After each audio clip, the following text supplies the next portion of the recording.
ఒకటి రెండు సార్లు వారు సంబోధించారు. ముందు దాని గురించి రాష్ట్ర ప్రజలకి విన్నవించుకోవాల్సిన అవసరం ఉంది.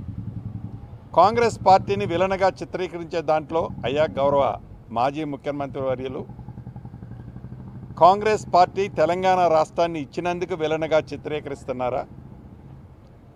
కాంగ్రెస్ పార్టీని హైదరాబాద్తో కూడుకున్న తెలంగాణ రాష్ట్రాన్ని ఇచ్చినందుకు కాంగ్రెస్ పార్టీని విలనగా చిత్రీకరిస్తున్నారా?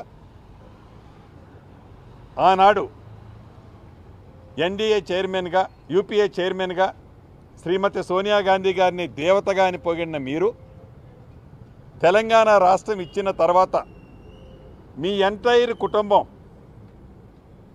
శ్రీమతి సోనియా గాంధీ గారికి సాష్టాంగ నమస్కారం చేసింది మర్చిపోయి ఈనాడు కాంగ్రెస్ పార్టీ తెలంగాణ రాష్ట్రం ఏదో విలనగా చిత్రీకరించే తాపత్రయం, ఉక్రోషం, కడుపంతా విషం పెట్టుకొని మీరు మాట్లాడుతున్న తీరు చూస్తుంటే చాలా బాధ అనిపించింది.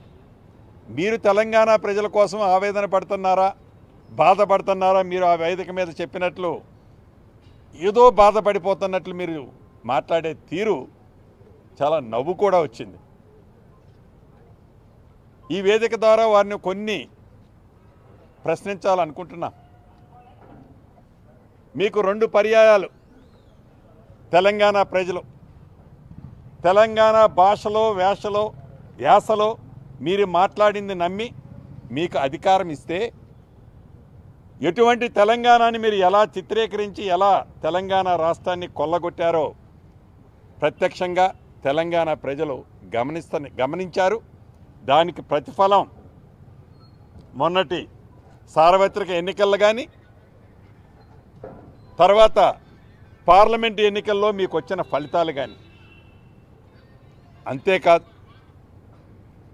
అంతేకాదు ఏ తెలంగాణ రాష్ట్రంలో మంచి జరుగుద్దని తెలంగాణ ప్రజలు ఇందిరమ్మ రాజ్యాన్ని ఇస్తే మీరు మంచి సూచనలు చేస్తారు అని తాపత్రయపడ్డాం. అసెంబ్లీకి వచ్చి మంచి సలహాలు ఇస్తారని ఎదురు చూశాం.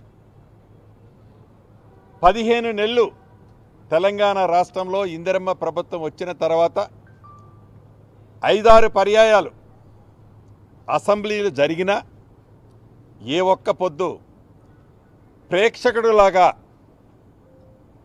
2 పర్యాయాలు నాకు తెలిసి మీరు అసెంబ్లీకి వచ్చారు.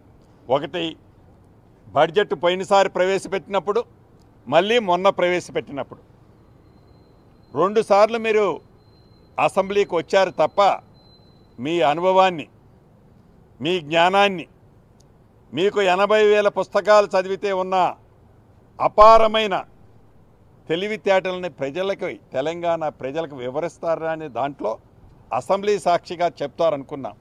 కానీ మీరు అసెంబ్లీకే రాలే. మీరు ముఖ్యమంత్రిగా ఉన్నప్పుడు కూడా ఏనాడు సెక్రటేరియట్ అన్నా ప్రజలన్నా మీకు ఎంత గౌరవం ఉందో ప్రత్యక్ష సాక్షిని నేనే. అసెంబ్లీకి ఎలాగైతే ఇప్పుడు ప్రతిపక్ష నాయకుడిగా ఉన్నప్పుడు రాలేదో, ఆనాడు ముఖ్యమంత్రిగా